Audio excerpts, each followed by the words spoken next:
এই যে আজকে প্রতিষ্ঠানটা দেখছেন, এই প্রতিষ্ঠানটা 3টি স্টুডেন্ট নিয়ে তৈরি হয়েছিল আর একটি অ্যাসবেস্টস চালি হয়েছিল। কিন্তু সেই চালিটা হওয়ার পেছনে একটা খুব উল্লেখযোগ্য ঘটনা আছে।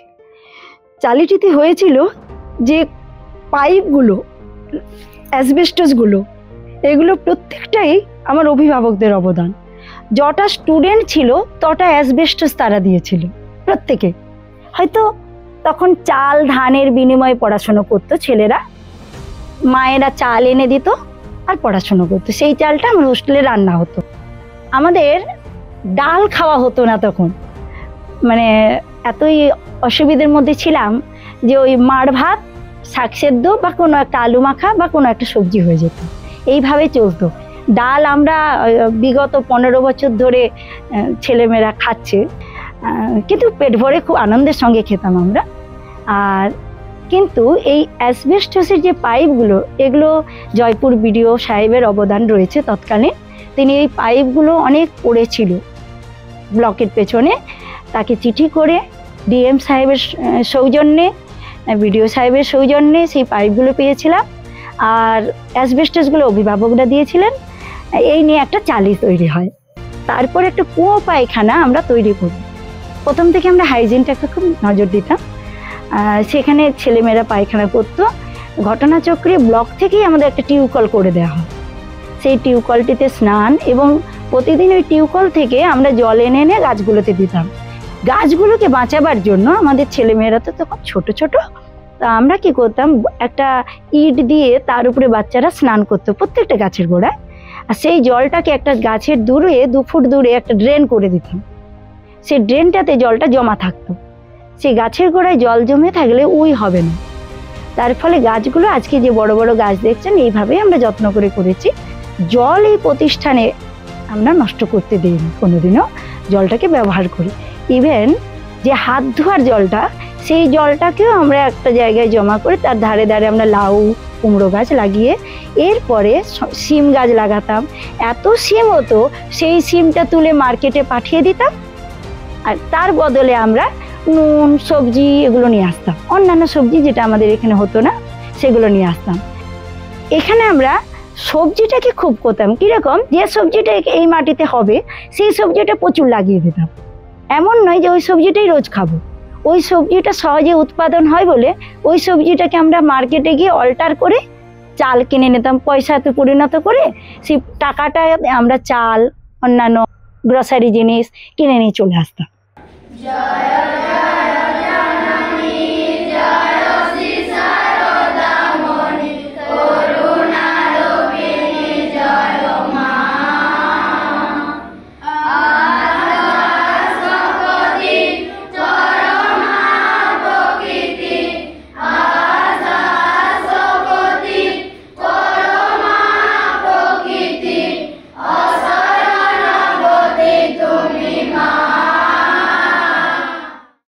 আমরা তো কাঠে রান্না হতো, সেই কাঠের যে ছাই, সেই ছাইটা আমরা রাখতাম। যখন পোকামাকড় লাগতো গাছে, সেই ছাইটা আমরা গাছে ছড়িয়ে দিতাম। মানে প্রত্যেকটা জিনিস আমরা ব্যবহার করতাম, কোনো জিনিস আমরা নষ্ট করতাম না, গোছ গাছ করে রাখতাম। এছাড়া এখানে কিছু পাথরের জায়গা, সেই পাথরগুলো প্রতিদিন খেলার সময় আমাদের স্কুলের বাচ্চারাও একটা ওয়ার্ক এডুকেশনের ক্লাস হতো, পাথরগুলো জড়ো করো। সেই পাথরগুলো জড়ো করে করে আমরা মেঝে ঢালাই করেছিলাম ঘরের।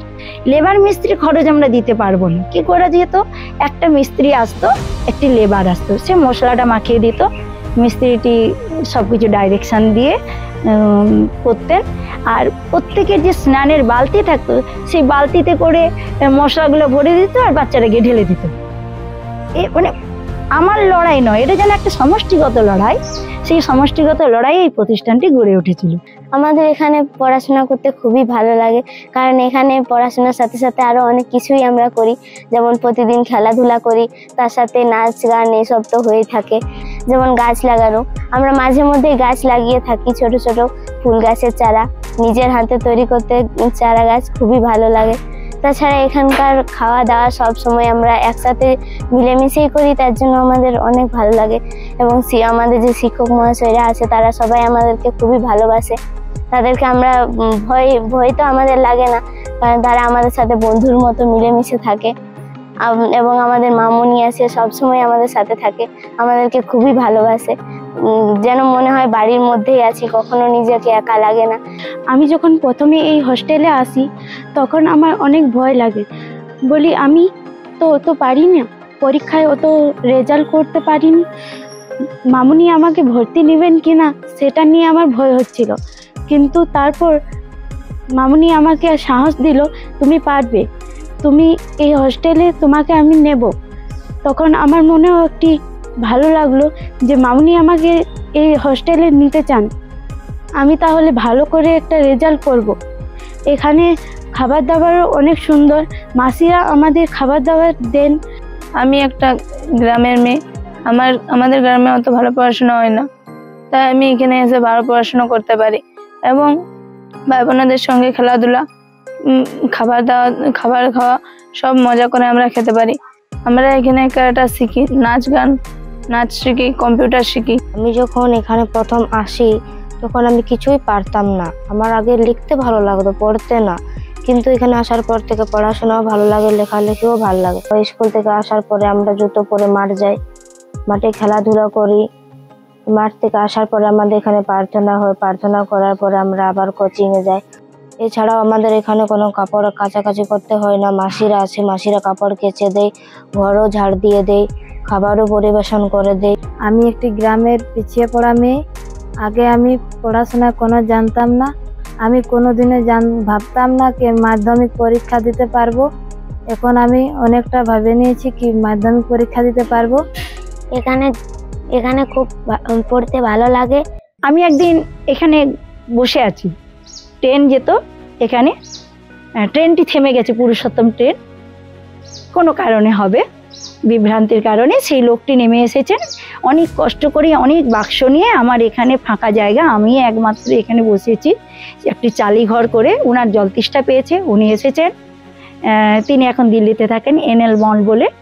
তিনি হঠাৎ এখানে বললেন একটু জল হবে, তো মায়ের আশ্রম তো, আমরা এখানে একটু বাতাস আর জল দিয়েছিলাম, আর অন্ধকার হয়ে গেছিল, ওনাকে আমরা একটু টর্চের আলো দেখিয়ে, ইলেকট্রিসিটি ছিল না তখন এখানে, টর্চের আলো দেখিয়ে ওনাকে একটু জল বাতাসা দিয়েছিলাম।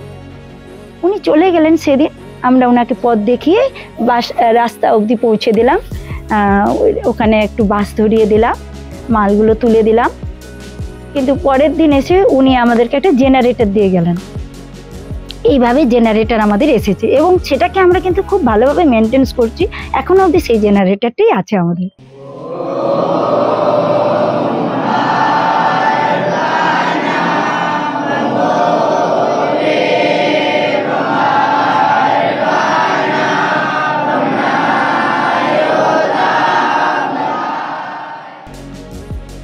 রটারি ক্লাব পুরুলিয়া তারা আমাদেরকে বিভিন্নভাবে উন্নতিতে সাহায্য করেছেন।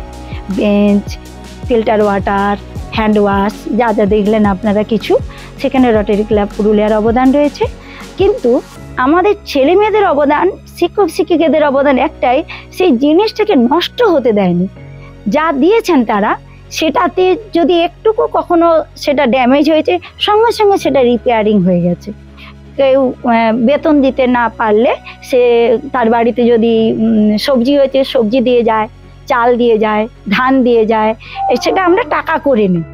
আর তাছাড়া স্কুল টাইমে অনেক বাচ্চা আমাদের টিফিন আনে না, তখন এই প্রতিষ্ঠান থেকে তারা সেটা পায়।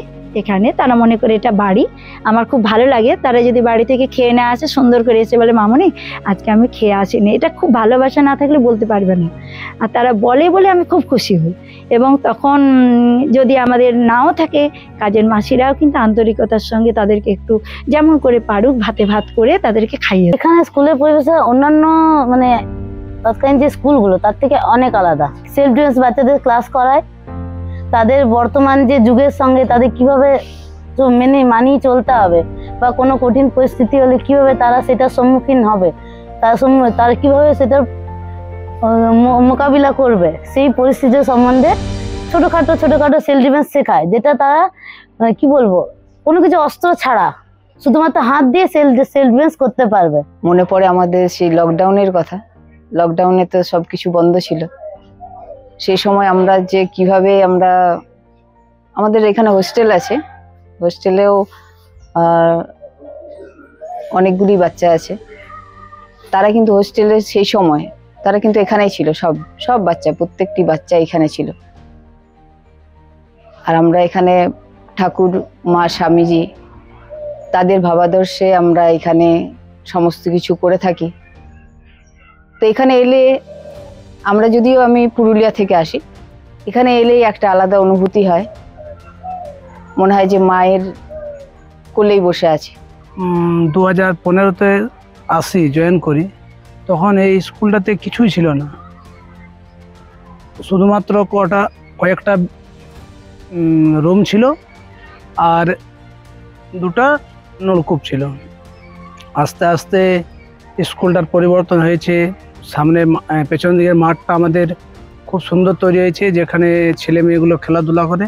শুধু হস্টেলের ছেলেগুলোই নয়, যারা বাইরে থেকে পড়াশোনা করতে আসে সেই ছেলে মেয়েগুলো এইখানে খেলাধুলা করে টিফিনের সময়। আর আমাদের স্কুলে অনেকগুলি দিন পালন করা হয়, 15ই আগস্ট, 26শে জানুয়ারি, রবীন্দ্র জয়ন্তী, আরও শিশু দিবস, শিক্ষক দিবস, এই দিনগুলোতে আমরা পালন করি। এর সাথে আমরা 22শে ডিসেম্বর একটা অনুষ্ঠান হয়। সেই অনুষ্ঠানগুলোতে প্রায় আমাদের স্কুলে 500 ছেলে মেয়ে আছে। প্রত্যেক ছেলে মেয়েই কিন্তু ওই শারদা উৎসবে যোগদান করে। 2002 সালের 15ই ফেব্রুয়ারি বট্টার শারদামণি মিশনের পথ চলা শুরু হয়। তারপর ক্রমে স্টুডেন্ট সংখ্যা বৃদ্ধি পায়। তারপর ধীরে ধীরে আপনার 2018 সালে এটি ক্লাস 8 পর্যন্ত পার্মানেন্ট অনুমোদন পায় পশ্চিমবঙ্গ মধ্যশিক্ষা পর্ষদ থেকে। তারপর 2021 সালে বিদ্যালয়টি আপগ্রেডেশন হয় ক্লাস 10 পর্যন্ত। বর্তমানে আমাদের ছাত্রছাত্রীরা 2023 থেকে আমাদের বিদ্যালয়ের নাম নিয়ে ওরা মাধ্যমিক পরীক্ষায় বসছে। বিদ্যালয়টা যখন শুরু হয় তখন থেকে আমাদের লক্ষ্য ছিল মূলত 3টা জিনিস। সেটা একটা হচ্ছে শিক্ষা তো ছিলই, তার সাথে আরও 2টো জিনিস ছিল, সেটা হচ্ছে হাইজিন ব্যাপার আর স্বাস্থ্যসম্মত।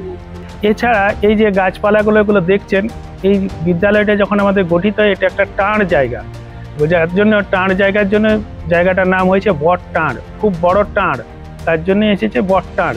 তো এখানে গাছপালা ছিল না, তো তার কারণ কি হচ্ছে, টাঁড় জায়গা, এখানে জলের অভাব ছিল আর এখানে উইয়ের খুব উপদ্রব, যার ফলে কি হয় এখানে গাছপালা করা অসুবিধা ছিল। 5 ফুট বাই 5 ফুট এই জায়গায় আমরা কুড়তাম, মোটামুটি 1-1.5 ফুট কুড়ে সেই পাথরটা ফেলে দিয়ে মাটিটাকে চেলে নিয়ে আবার ওখানে দিতাম।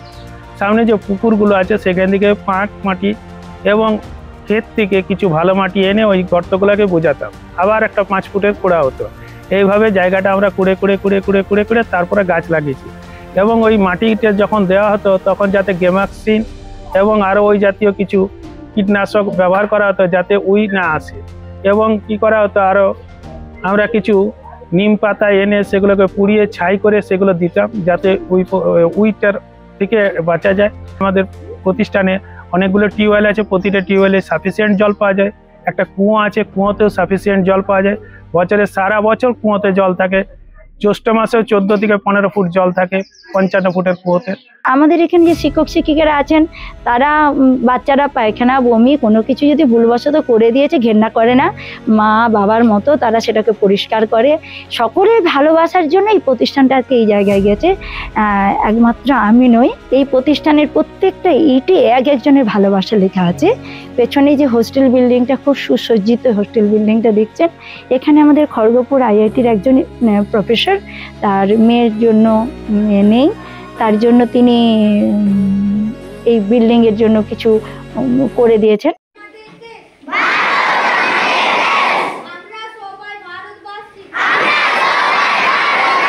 আগামী দিনে আমার একটা ভাবনা আছে যে এই স্কুলটিকে সায়েন্স HS করা, বর্তমানে মাধ্যমিক হয়েছে, একটা সুন্দর ল্যাব দেওয়া, তারা কোমটে পায়খানা করতে শিখবে, কারণ তারা বাড়িতে যেভাবেই অভ্যস্ত হোক, যুগ এগিয়ে যাচ্ছে তার সঙ্গে যেন তারা তাল মেলাতে পারে। আগামী দিনে উচ্চশিক্ষার জন্য বাইরে যাবে, সেখানে যেন তারা সেই পরিবেশে মানিয়ে নিতে তাদের কষ্ট না হয়। আর ওরাও আমাকে প্রচণ্ড ভালোবাসে, নয়তো আমি এই প্রতিষ্ঠান এত দূর এগিয়ে নিয়ে যাওয়ার স্বপ্ন দেখতে পারতাম না। মামুনি আমাদেরকে শিখিয়েছেন কিভাবে জল রক্ষা করতে হয়। আগে আমি কিছুই জানতাম না। মা বাবার একেবারে আদরের সন্তান।